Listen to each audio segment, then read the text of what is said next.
오늘 주시는 이 말씀을 묵상하고 읽고 또 설교를 준비하면서 갑자기 생각난 것이 있습니다. 옛날에 내 어릴 적이 생각이 났습니다. 제가 어릴 때 우리 동네에 보면 이렇게 마술 같은 거를 하면서 사람들을 많이 이렇게 모읍니다. 그러면 어른들이 동그랗게 거기에 모여가지고 구경을 합니다. 근데 거기 앞쪽에서 하시는 분이 마이크를 들고 뭘 얘기를 막 하고 뭘 보여주고 그러면 막 박수를 치고 막 그래요. 그런데 가만히 결론적으로 보면 이제 거의 마술 같은 거 다 뭐 이야기하는 거 다 끝나고 나면 본론이 나와요. 약 팔아요. 그러면서 이 약을 먹으면 뭐 건강하다. 이 약을 먹으면 남자들 뭐 정력이 세진다. 그러면서 야한 얘기까지 막 이렇게 하면서 그래요. 그러다가 아이들이 좀 있으면은 하는 얘기가 있어요. 뭐라고 다 아시네요? 어떻게 다 기억하시네요? 뭐라고 얘기하죠? 아주 그것도 그냥 목소리가 아니에요. 그 쉰 목소리에서 걸걸하게 이렇게 나오는 목소리, 뭔가가 좀 이렇게 제재하는 그런 목소리로 자, 애들은 가거라, 애들은 가거라 그래요. 애들은 가라고, 애들은 가라고.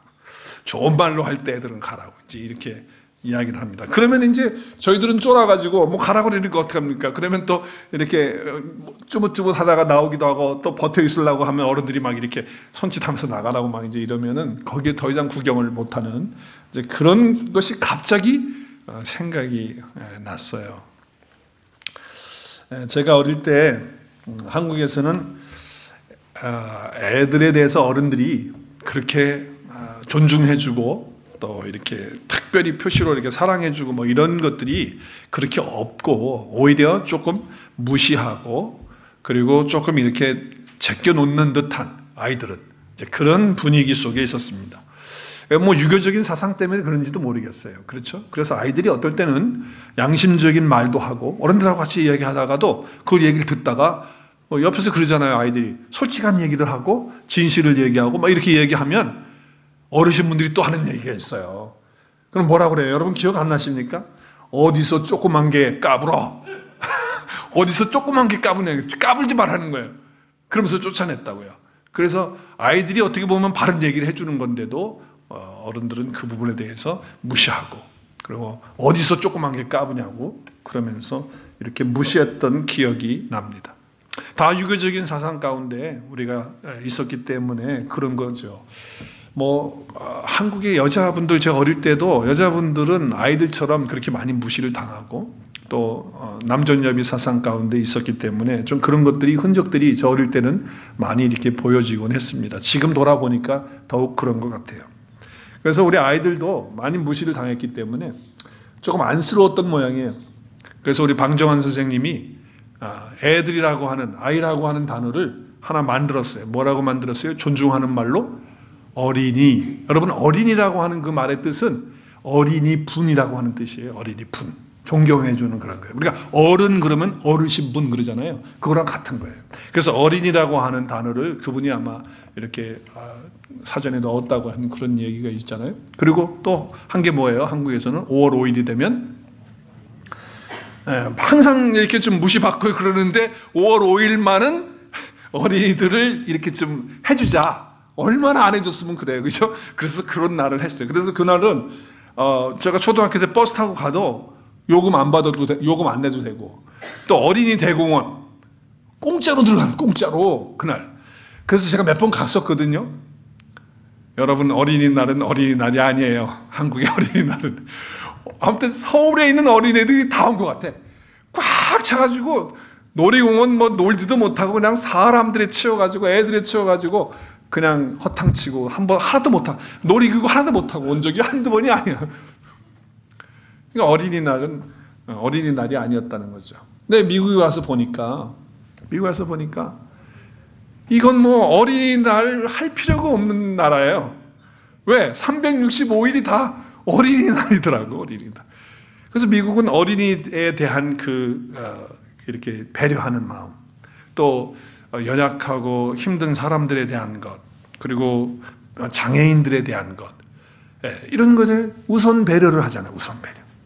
아이들이 어리고 약하니까 약자들 취급을 하는 거예요. 그래서 그렇게 먼저 배려해주고 사랑해주고 해주는 이런 나라가 미국이기 때문에 사실 어린이 천국이죠. 또 여자분들도 얼마나 존대를 받습니까? Men's and ladies 그러지 않냐? 뭐라고 그러죠? 네, 여자가 먼저 항상 존중해주면서 이렇게 나오는 나라 아니에요.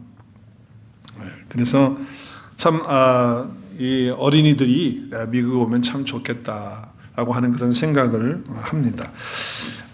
사실 한국에서는 이제 5월 5일이 어린이날이기 때문에 5월 첫째 주일이 되면 한국에서는 어린이 주일로 이렇게 달력에다가 표시도 하고 또 주보에도 어린이 주일입니다 이렇게 나가고 그래요. 네, 그런 이야기들을 하죠. 그래서 교회에서도 어린이날 뭐 특별한 행사를 하기도 하고 이제 그렇게 합니다. 근데 사실 우리 시대만 그런 게 아니고 예수님 시대에도 여자들과 아이들은 항상 무시가 되는 그런 시대였잖아요. 우리가 잘 아는 대로 오늘 우리가 예배 이렇게 다 나왔단 말이에요. 남자 여자분이 다 왔어요. 근데 죄송하지만 여자분들은 숫자에 카운트를 안 하기 때문에 오늘 오신 백장로님부터 시작해서 남자분들만 카운트를 해서 오늘도 2부 예배 나오신 분들은 몇 명입니다 할 때 남자분만 이광철 집사님 그렇게 한다 그 말입니다. 우리가. 그렇게 했으면 좋겠습니까 우리 교회가? 아니지요. 그렇게 할 수가 없죠.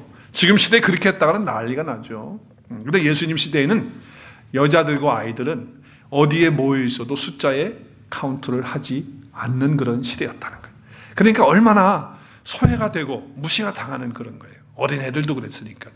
그래서 오늘도 제자들이 예수님에게 뭐 부모들이겠죠. 어른들이겠죠. 사람들이 아이들을 데리고 와서 이렇게 예수님 말씀 듣기도 하고 예수님의 축복받게 하기 위해서 데리고 왔는데 오늘 말씀에 보니까 제자들이 화가 났어요.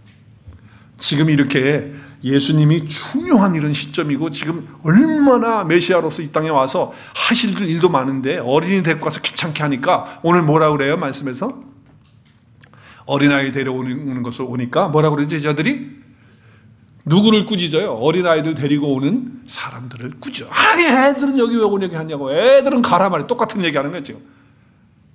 애들이 여기 왜 오냐고. 지금 예수님이 애들하고 지금 같이 있을 시간이 없단 말이야. 애들 보내라 이런 얘기를 하는 거예요. 제자들이 그렇게 사람들을 꾸짖고 있다라고 하는 거예요.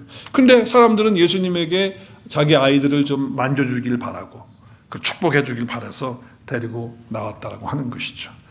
지금 제자들의 생각 속에는 예수님이 지금 해야 할 일이 많으시고 지금 바쁜데 하찮은 애들까지 데리고 와서 시간 낭비할 때가 아니다. 지금 그런 차원이잖아요. 그래서 결국은 자기들의 어떤 교만함 또 아직도 깨어지지 않은 그 제자들의 모습을 볼 수가 있어요. 그때 예수님께서는 사실 이 사건은 돌발적으로 일어난 거예요. 그냥 지나가다가 갑자기 아이들을 막 데리고 온 거니까 이게 무슨 데리고 오는 날입니다. 오십시오. 오늘은 어린이들 다 봤습니다. 뭐 이래가지고 온 게 아니고 그냥 갑자기 들이닥치게 된 거예요. 그러니까 얼마나 당황스럽겠어요. 그럼에도 불구하고 예수님은 그 사건을 가지고 그 돌발적인 상황을 가지고 하나님의 말씀을 전하고 있는 거예요. 참 우리 예수님 훌륭하신 분 아니에요? 정말 지혜로우신 분이세요. 그러니까 예수님은 애들은 가라. 조그만 게 어서 까불어 그러시는 분이죠. 우리 예수님은 애들은 가라가 아니고 항상 좋아하는 거죠. 어린이뿐만 아니라 어린이 같은 사람들도 다 좋아하셨어요. 그래서 오늘 14절 15절에 보니까 그렇게 하는 것에 대해서 예수님이 분개하셨어요. 노하셨어요. 그래서 어린아이들 내게 오는 것을 어떻게 하라고요? 용납하고 금하지 말라. 그러시면서 중요한 말씀을 하시는 거예요. 뭐라고 말씀하시죠? 하나님의 나라가 이런 자의 것이다. 이런 자의 것이다. 엄청난 얘기를 하셨어요. 15절에서 보충 설명합니다. 내가 진실로. 진실로는 아멘이에요. 진실로가 나올 때는 너무 중요하다. 예수님이 그런 말씀하시는 거예요. 아멘이다 말이에요. 누구든지 하나님 나라를 어린아이와 같이 받들지 않는 자는 결탄코 그곳에 들어가지 못한다라고 이렇게 말씀하시는 거예요. 자, 그러면 예수님께서 지금 이 상황에서 어린아이 같이 받들지 않는다. 또 어린아이들 같이 되지 않으면 그러면 아버지의 나라에 들어갈 수가 없고 그리고 하나님의 나라를 볼 수가 없다라고 하는 그런 말씀을 하셨는데 무슨 뜻으로 지금 말씀을 하셨을까요? 언뜻 읽으면 어린이들은 다 천국 가는구나. 그럼 어린아이는 아직 예수님에 대해서 듣지도 못하고 그리고 예수님에 대해서 알지도 못하는데 뭐 교통사고로 죽었다. 아, 그래도 아이들은 다 천국 가는 거구나. 지금 그 말씀 하시려고 지금 예수님이 하시는 거예요? 그 논쟁은 신학적인 논쟁이에요. 지금도 안 풀리고 있어요. 어린아이들이 뭐 갓난아기가 뭐 1살짜리가 뭐 병으로 죽을 수 있고, 그러면 걔네들은 뭐 말도 못 알아듣고 아무것도 못해 죽었어요. 그러면 천국 가냐 지옥 가냐 그거 가지고서 뭐 논문 쓰고 논쟁하고 그러고 있어요. 그럴 필요 없죠. 우리는 어떻게 하면 돼요? 우리는 어떻게 하면 돼요? 그 모든 상황, 구원에 대한 하나님의 그런 구원의 사건, 구원의 역사에 대한 그 모든 부분들은 하나님과 개개인의 삶들에 대한 부분들이고 하나님의 주권에 있기 때문에, 하나님의 손에 있기 때문에 그거는 우리가 알 수가 없는 거예요. 하나님이 어떻게 하시는지. 성경은 거기에 대해서 명쾌하게 답을 주고 있지 않아요. 물론 예수 그리스도만을 통해서 우리가 구원을 받는 거예요. 우리는 그것만 알죠. 그러나 어린아이들이 알아듣지도 못하고, 또 심지어는 저 외국에 저 외지에 나가 있는 사람들, 살고 있는 사람들은 천국 복음, 하나님에 대한, 예수님에 대한 얘기 하나도 못 듣고 다 죽은 사람들은 어떻게 되느냐, 뭐 이제 이렇게 뭐 논쟁을 펼치는데, 오늘 주님이 그 얘기를 하시려고 하시는 게 아니에요. 여기에 주님께서 갑자기 어린아이를 두고서는 금하고 있으니까 어린아이와 같이 받들지 않으면 하나님의 나라에 들어갈 수 없다는 것은, 하나님의 나라에 들어가는 구원에 대한 말씀을 하시는 것도 맞아요. 하나님 나라가 그 가운데 임하는 것도 맞는 말씀이에요. 그러나 그것보다는 지금 제자들에게 하는 말씀이에요. 제자들은 누굽니까? 예수님을 따라오고 예수님을 믿고 있는 자들이에요. 그러니까 너희들이 나를 따라오고 나의 제자가 되면 이렇게 삶의 태도를 갖고 살아야 한다라고 하는 어떤 메시지가 여기에 들어있다라고 하는 거죠. 그것이 더 어떻게 보면 강조가 되어 있는 거예요. 지금 하나님 나라 들어간다라고 하는 것보다. 그래서 우리는 이 말씀 보면서 어린아이는 다 천국에 들어가는구나, 이렇게 받아들이는 그런 말씀이 돼서는 안 된다는 거죠. 오늘 왜 그러냐면 이 말씀은 비유예요. 비유. 어린아이를 어린아이로 두는 그런 비유로 말씀하시는 거지, 어린아이들은 다 천국 간다 그런 얘기가 아니라는 거예요. 여러분, 비유라고 하는 것을 잘 염두에 두셔야 돼요. 우리가 예수님의 비유를 볼 때 많은 비유의 말씀들이 있어요. 천국을 비유하시면서 마태복음 13장에 보면 여러 가지로 비유하죠. 그렇죠? 겨자씨로도 비유하죠. 또 누룩으로도 비유하죠. 여러 모양으로 다 비유해요. 근데 비유하는데 여러분, 뭐 이스트가, 누룩이 그게 하나님 나라입니까? 아니잖아요. 겨자씨가 그게 하나님 나라입니까? 그래서 여러분, 겨자씨 갖다가 많은 보이지도 않는 씨 갖다가 마당에 심어놓고 그거 자라면서 하나님의 나라가 우리 집에 왔다고 그럽니까? 그게 아니잖아요. 그냥 겨자씨는 겨자씨에 대한 비유예요. 그죠? 누룩은 누룩에 대한 비유예요. 그럼 오늘 여기도 어린아이는 어린아이에 대한 비유이지, 어린아이는 다 천국 간다는 말이 아니다는 거예요. 그러니까 오늘 말씀을 통해서 우리는, 그러면 예수님께서 이 말씀을 하시는 의도는 어린아이와 같아야 된다라고 할 때, 그러면 이게 어린아이와 같다라고 하는 것이 무슨 뜻이냐라고 하는 것이죠.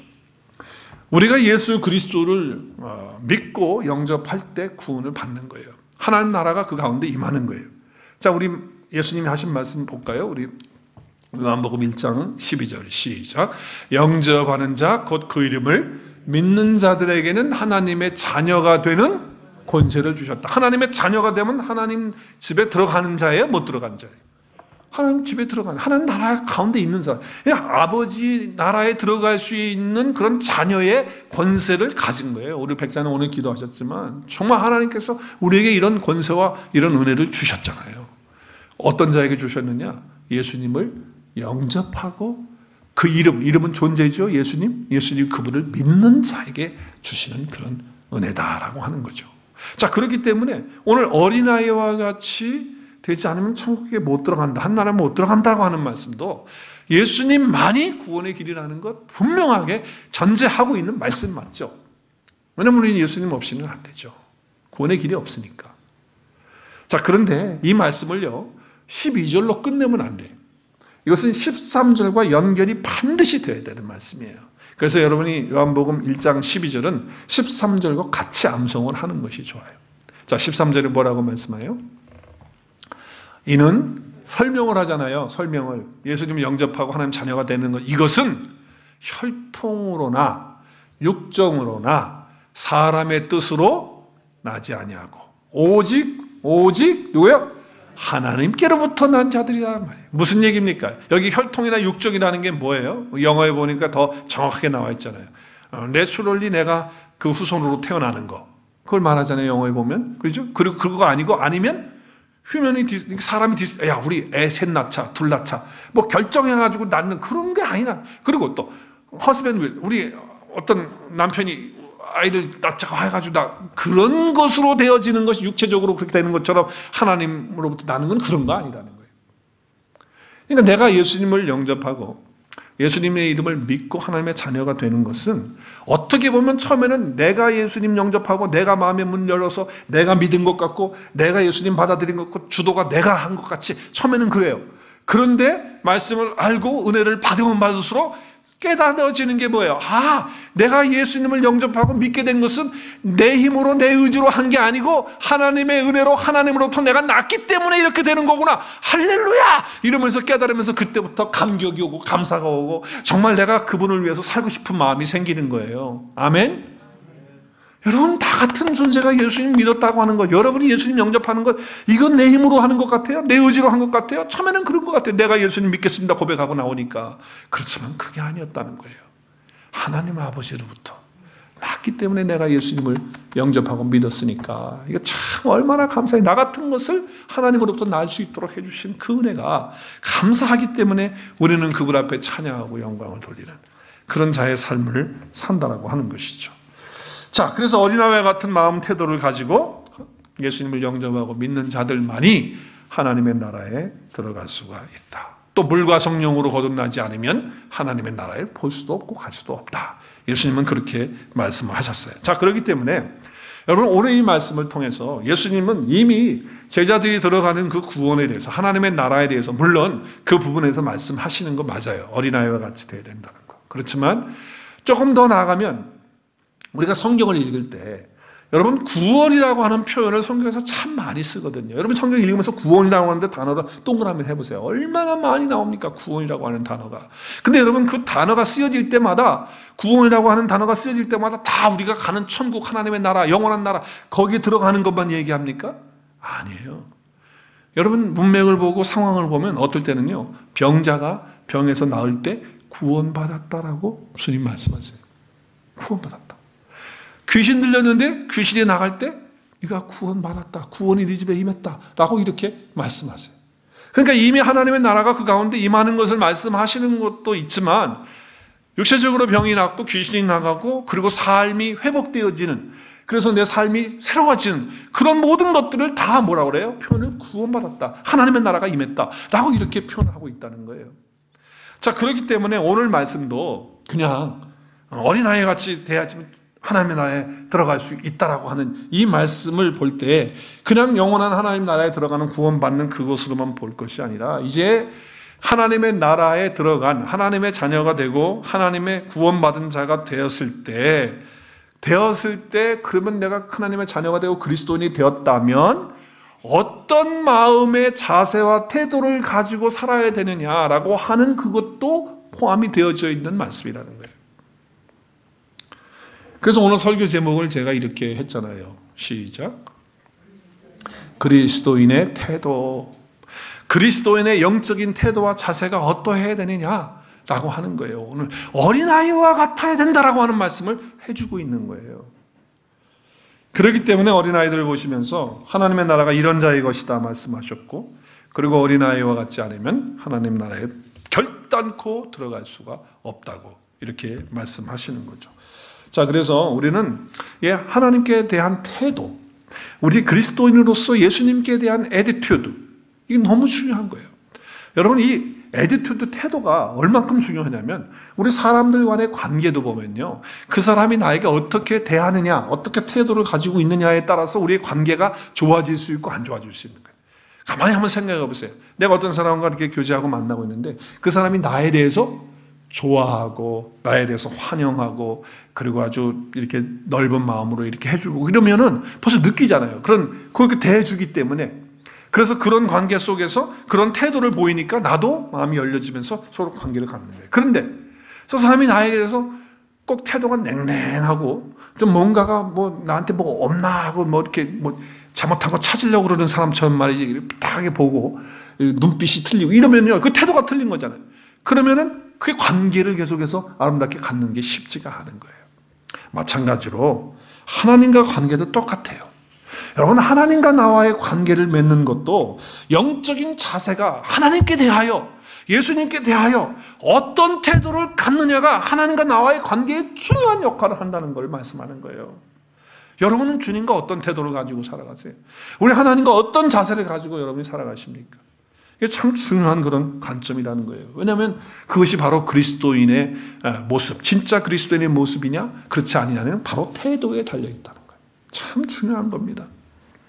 진짜 믿음이 뭐냐, 진짜 신앙이 뭐냐, 그것은 자세와 태도에 달려있다. 이것이 결정할 수가 있다라고 하는 거예요. 그래서 여러분, 똑같이 여러분 다 교회 안에 지금 와 있어요. 또 똑같이 예배 드려요. 같은 자리에서. 또 같은 자리에 앉아서 찬양도 드려요. 그리고 같이 똑같이 앉아서 기도도 해요. 또 말씀도 이 시간에 여러분 들어요. 똑같은 자리에서 똑같은 상황에서 똑같은 자리에 앉아있다 할지라도 사람들 각각이 하나님에 대해서 영적으로 지금 어떤 태도와 어떤 자세를 가지고 있느냐에 따라서 진짜 그리스도인으로서 풍성한 삶을 살 수 있느냐, 아니면 그렇지 못하느냐, 아니면 주님과 내가 깊은 관계 속에서 있느냐, 그렇지 못하느냐를 결정할 수 있다는 거예요. 이 태도가 그만큼 중요하다는 거죠. 예수님께 지금 만져주기를 원해서 제자들이 사람들 데리고 오는 것을 보면서 꾸짖고 그랬어요. 근데 예수님은 거기에 대해서 당연하게 생각하시고, 그리고 그들을 안아주시고 축복해 주십니다. 오늘 예수님은 그렇게 하시잖아요. 제자들을 안고 그리고 축복하셔, 그리고 안수해 주시는 거예요. 여러분, 옛날이나 지금이나 우리 어린아이들에게는요 항상 축복이 필요합니다. 그리고 복을 받으면서 성장을 해 나가야 됩니다. 우리 어린이들을 향해서 우리 어른들은 의무가 있어요. 그 의무가 뭐냐면 축복해 주는 거예요. 아이들을 안아주시고 안수해주고 축복해 주는 것이 필요한 거예요. 그렇게 성장하는 것이 얼마나 중요한지 몰라요. 특별히 권위의 존재로부터 축복을 받는 것은 너무나도 중요합니다. 권위의 존재. 여러분, 아이들에게 있어서 1차적으로 권위의 존재는 부모예요. 부모로부터 모든 권위가 오는 거니까. 그래서 그 권위의 존재는 아이들에게 있어서 1차적으로는 부모죠. 그러나 전체적으로 보면 아이들이나 우리 모두가 다 하나님 앞에 우리는 다 하나님이 권위의 존재이시니까 하나님이 우리를 축복해 주시는 그런 관계가 되는 거잖아요. 마찬가지로 부모가 권위의 존재이기 때문에 자녀들에게 항상 축복해야 돼요. 그리고 안수해 줘야 돼요. 이게 너무 중요한 거예요. 오늘 어린이날이기 때문에 하는 얘기가 아니고 진짜 중요한 거예요. 그래서 아빠, 엄마는 또 할머니, 할아버지는 그저 손자, 손녀들 또 자기 자녀들을 안수해주고 안아주고 그리고 축복해주는 그런 은혜가 있어지기를 주님의 이름으로 축복합니다. 권위의 존재로부터 복은 내려가게끔 하나님이 그렇게 하셨다는 거예요. 하나님이 우리를 축복하시지 그렇게 하셨기 때문에 그런 거예요. 자, 저는 교회에서 우리 애들을 보면 너무 좋아요. 그래서 그냥 못 지나가. 정말 그냥 못 지나가요. 제가 너무 바빠가지고 그냥 못 보고 그냥 지나가는 거 외에는 내가 그냥 눈으로 봤을 때 지나가는데 그냥 못 지나가. 우리 애들은 나는 못 지나가. 한번 이름을 불러주든지 뭘 등을 쳐주든지 하다못해 뭐라도 한마디 하든지 해야지 그냥 보낼 수가 없어. 제가 너무 아이들을 좋아해서 그래요. 너무 좋아해요. 이뻐해요. 그러니까 내가 너무 그러니까 어떤 분이 한 번은 그런 얘기 하더라고요. 목사님이 이제 손주 보실 때가 된 것 같다고. 그러면서 아이들을 너무 좋아하는 거 보니까 손자들을 보고 싶어 하시는 것 같다고 그렇게 얘기하시는데, 원래 저는 아이들을 그 전부터 원래부터 예뻐하고 좋아하고 그랬어요. 뭐 증인이 여기 다 있으시잖아요. 저 같이 오래 계신 분들이 있고 제 아내가 여기 있는데 제가 좀 그래요. 그래서 예뻐서 그렇게 해요. 좋아서 그렇게 해요. 그런데 그것도 있지만 더 중요한 것은 내가 이 교회의 권위의 존재란 말이에요. 권위의 존재. 무슨 얘기인지 아세요? 제가 무슨 담임 목사 자랑하고 담임 목사 뭐 힘세우려고 그러는 게 아니고 하나님이 이 교회에 나를 담임 목사로 세우신 권위를 주셨잖아. 그러면 내가 권위를 부여해서 뭐 내가 담임 목사하고 어깨 힘주고 뭐 그런 차원이 아니고 하나님이 나에게 복을 주도록 권위를 이렇게 해줬잖아. 그래서 그런 부분에서 내가 자녀들을 보면 우리 교회에 나오는 아이들을 보면 그렇게 안아주고 싶고 축복해주고 싶고 그냥 이름 불러주고 싶고 또 내가 별명도 막 지어가지고 붙여줘요. 그래서 애들 다 알아. 자기 별명 뭔지 내가 지어줘가지고. 우리 교회는 시니어 패스터가 둘이나 있어요. 주니어 패스터가 둘이 있어요. 시니어 패스터 하나인데 주니어 패스터가 둘이 있어요. 아무튼 제가 여러 가지로 아이들을 칭찬해주고 그렇게 하는 거예요. 그러니까 내가 권위의 존재이기 때문에 그래요. 여러분도 마찬가지예요. 뭐 저만 그렇습니까? 여러분도 다 성령의 기름 부음 받으시면서 하나님의 자녀들로 다 권위를 세워주신 존재들입니다. 할렐루야. 그러니까 여러분들도 어떻게 해야 돼요? 내 자녀만이 아니고 교회에서 모든 어린아이들에게 정말 그 권위의 존재로서 안아주고 예수님처럼 안수하고 그리고 만져주면서 축복해 줄 수 있기를 주님의 이름으로 부탁드립니다. 네, 그러실 수 있길 바라요. 정말 그것이 우리에게 필요한 거예요. 저는 어릴 때 괜찮은 집안에서 자랐습니다. 또 가족들도 많은 데서 태어나서 정말 식구들 많은 곳에서 살았습니다. 그리고 사랑받았습니다. 큰아들로 태어나서 큰손자로 태어나서 사랑받고 그렇게 자랐습니다. 또 아버지가 집사 때 저를 낳아서 집사로 내가 어린 아주 갓난아기 때 살다가 또 초등학교 들어가면서 또 아버지가 장로가 되셔서 장로의 아들로 있다가 또 청소년 때는 아버지가 목사가 돼가지고 또 목사의 아들로 그렇게 있었습니다. 자, 그런데 저희 아버지는 권위가 좀 있으신 분이셨고 또 한국적인 그런 분위기 속에서 이제 있으셨기 때문에 좀 무서우셨어요. 그럼에도 불구하고 가만히 생각해 보면 아버지 마음속에 따뜻함이 늘 있었던 것 같아요. 그래서 저를 이렇게 포옹을 정말 많이 해주셨어요. 많이 만져주시고 그리고 본인의 그 수염 이렇게 안 깎은 날 막 거칠거칠한 수염을 갖다가 내 얼굴에다가 막 나를 안고 막 못 도망가게 하고 막 비비면서 막 웃으시는 거예요. 그럼 나는 얼마나 괴로워. 그러면서 장난도 치고 목욕탕도 같이 가서 목욕도 하면서 또 나 때도 밀어주시고 또 나보고 힘도 없는데 뭐 등 밀어달라고 해서 등도 밀어주고 하면서 그런 시간들을 가졌어요. 또 아침에 조깅도 같이 하면서 그렇게 했죠.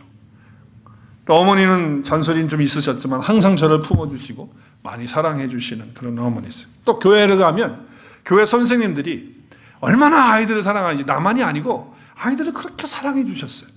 그래서 우리 주일학교 선생님들이 오면 그냥 또닥거려주고 칭찬해주고 뭐 말썽 막 피우고 교회에서 그래도 그거 다 받아주고 그런 사랑 속에서 자랐어요. 또 전도사님도 많이 등 두들겨주고 이렇게 같이 놀아주기도 하고 그런 가운데 제가 그런 사랑 속에서 자랐다는 걸 생각하면서 오늘 말씀 생각하면서 정말 나에게 있어서 이게 너무 큰 블레싱이었구나. 이게 너무 큰 축복이었구나. 저는 그런 감격을 알기 때문에 우리 교회 아이들에게 오늘 아이들에게 정말 그런 마음에서 우러나는 것도 있지만 정말 권위의 존재로서 이렇게 만져주고 안수해주고 축복해주는 그런 자가 돼야 되겠다. 더 그렇게 해야 되겠다라는 생각을 갖게 돼요. 어린아이들에게도 그렇게 여러분이 해주셔서 우리 예수님처럼 그렇게 하시면 좋겠어요. 저는 애들을 이뻐해 주는 것 가지고 한 번도 어떤 사람들이 와가지고 왜 우리 애를 이렇게 이뻐하시냐고 하면서 삐져가지고 교회를 안 나온다든지 뭐 이런 사람은 한 번도 본 적이 없어요. 자기 애들을 그렇게 축복해주고 좋아하고 안아주고 하니까 다 행복해 하더라고요. 다 좋아하고. 우리 예수님이 하시는 게 바로 그거예요. 그런 축복을 지금 하고 계시다고 하는 거죠. 그리고 나서 예수님 뭐라고 그래요? 어린아이와 같이 되어야 하나님 나라에 들어갈 수가 있다. 그렇지 않으면 결탄코 그 나라에 들어갈 수가 없다라고 말씀하셨어요. 이렇다면 이건 뭐냐? 말씀드린 대로 우리는 예수 그리스도를 믿음으로 구원을 받아요. 근데 그걸로 끝나는 것이 아니고 내가 그리스도인이 됐다면 이제 하나님을 어떻게 하면 기쁘시게 할 수 있고 어떻게 하면 정말 믿음으로 하나님 앞에서 살 수 있는가라고 하는 것을 주님이 말씀하시면서 바로 나에 대해서 너희들이 태도를 자세를 이렇게 어린아이처럼 가져야 된다라고 말씀을 주시는 것이라는 거죠. 우리가 어린아이 그러면 여러분 뭘 생각하세요? 단순한 거? 또 어린아이 그러면 뭘 생각하세요? 순진한 거? 또 어린아이 그러면 여러분 뭘 생각해요? 정직한 거? 솔직한 거? 어린아이 그래요?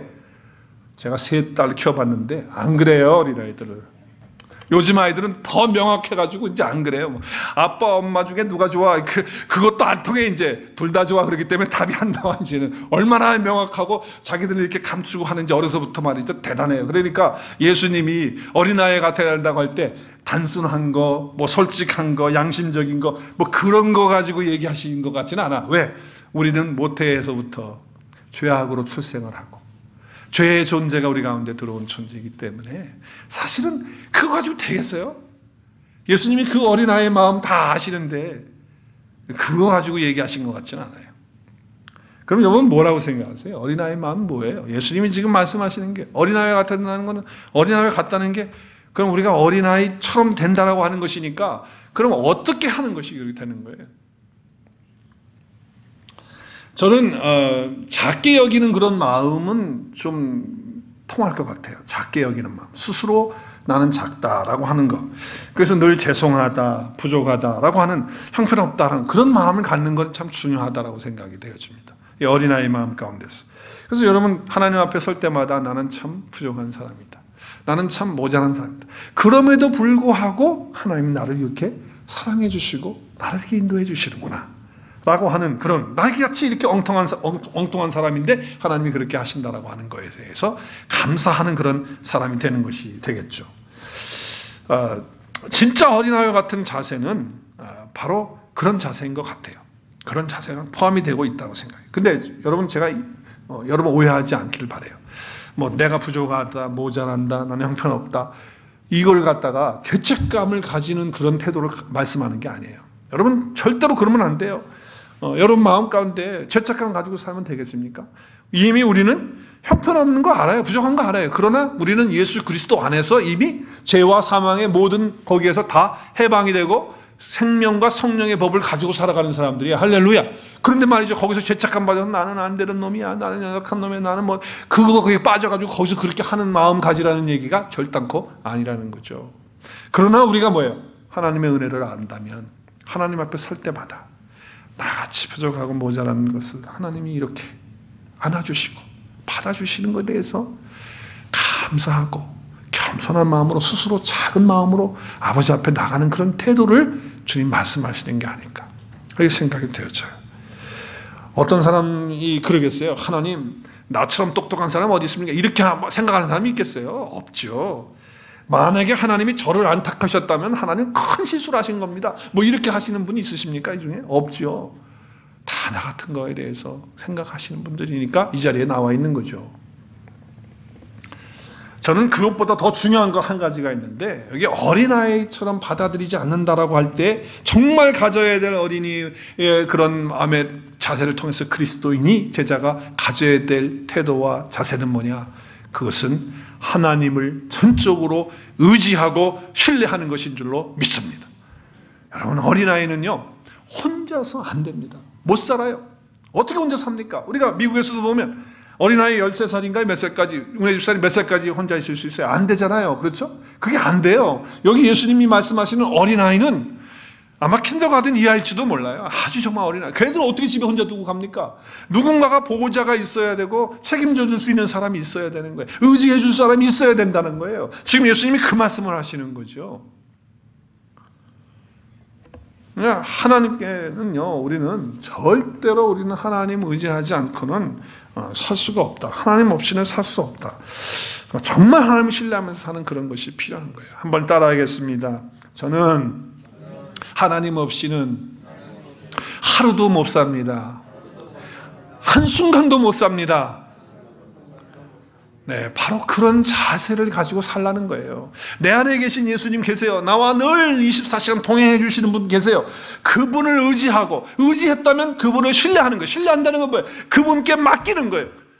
걱정, 염려, 근심 들어오죠. 살다가 순간순간 그게 왜 안 들어옵니까? 피곤도 들어오죠. 스트레스 들어오죠. 그럴 때마다 내 안에 계신 예수님을 의지하고 신뢰하고 그 모든 것들을 다 맡기면서 사는 태도를 가지라는 것입니다. 그것이 바로 그리스도인들의 태도고 자세라는 거예요. 예수님이 원하시는 건 바로 그거라는 거예요. 우리가 예수님을 믿을 때 구원받아요. 예수님 외에는 우리의 구원의 길이 없어요. 우리가 의롭다함을 얻는 거, 하나님 앞에 의롭다 얻어서 하나님 나라에 들어, 하나님 앞에 의롭다함을 얻어야 하나님 나라에 들어가는데, 우리가 의롭다함을 얻는 것은 예수 그리스도만을 통해서, 그러니까 우리가 예수 그리스도만을 의지할 때 우리는 구원이 임하는 거예요. 뿐만 아니라 구원받는 것도 그러하지만 우리의 삶의 매 순간순간마다 어린아이처럼 내가 구원받은 것도 그렇게 예수님 의지해서만 받았다고 한다면 삶을 살아가면서도 예수님만 의지하고 신뢰하고 살라고 하는 말씀이에요. 그 말씀이에요. 자, 우리 로마서 말씀 볼까요? 갈라디아서 말씀 보죠. 갈라디아서 말씀을 보면 이런 말씀하세요. 갈라디아서 2장 16절에 사람이 의롭게 되는 것은 율법의 행위로 되는 것이 아니다. 오직 예수 그리스도를 믿음으로만 된다. 그걸 우리가 안다. 그래서 우리도 예수 그리스도만을 믿는다는 말씀을 하잖아요. 우리 율법의 행위가 아니라는 거예요. 그러니까 내가 무엇을 해서, 내가 어떤 선을 행함으로 내가 어린아이 마음처럼 가져가지고 내가 단순한 마음을 가져야지, 내가 솔직한 마음을 가져야 내가 노력해, 이렇게 해서 되는 게 아니라는 거죠. 우리 예수님 천국안에 그렇게 해서 됩니까? 안 되죠. 무슨 도덕군자 만들어가 교회입니까? 예수님이 그 말씀하려고 오셨어요? 아니잖아요. 오직 그리스도를 믿음으로 의롭다함을 얻게 하는 것이다. 마지막 줄 읽을까요? 시작. 율법의 행위로서는 의롭다함을 얻을 육체가 있다 없다? 없어요. 아무도 구원받을 수 하나님 나라 못 들어간다는 거예요. 예수님만을 통해서. 그렇다면 구원받는 것도 그러하다면 우리가 매일매일 살아가는 순간순간도 내 안에 계신 예수님만을 의지하고 살아야 될 줄로 믿습니다. 오늘 그 이야기 하시는 거예요. 우리 그리스도의 태도, 어떤 태도를 갖자? 주님 없이는 한순간도 살 수가 없습니다. 주님만을 의지하고 주님만을 신뢰합니다. 그리고 맡깁니다. 할렐루야. 저와 여러분의 삶이 그렇게 되어질 수 있기를 주의 이름으로 축복합니다. 우리 함께 기도하는 시간 갖겠습니다.